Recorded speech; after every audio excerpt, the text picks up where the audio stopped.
I didn't want to have to make this video. Honestly, I wanted to stay quiet and protect my peace. But when Armenian Cory from Oneyplays brings up personal history on a public platform, Armenian Cory claimed, in front of thousands of viewers, that my Sonic Adventure 2 model was distractingly detailed. He implied things about my as you can see right here. Armenian Cory is completely wrong. My model does not have detailed polygons. Look at this! It's a literal triangle. If I turn too fast, I actually slice Knuckles' face open. Oh, no. My butt is larger than anything on my model, except maybe for my girls. Everything okay in there, babe? I told you not to come in here while I'm recording. Babe, go away. I'll be with you in a sec. Okay. Cory, there are exactly 4 pixels holding my entire torso together. You think Sega in 2001 had the technology to code what you were describing, Cory? We're running on a Dreamcast. The console literally sounded like a jet engine trying to render a single Chow garden.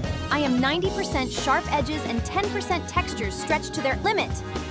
The only thing detailed here is your wild, deranged incel imagination. Why don't you go tip your fedora some more? Or go draw porn? Anyway, I'm glad I could clear my name and set the record straight. The truth always wins. Tell me what you think by leaving a comment in the comment section below. Don't forget to hit like and subscribe for more asset analysis. Patreon and OnlyFans in the description as well for more in-depth asset analysis. Bye-bye and good night.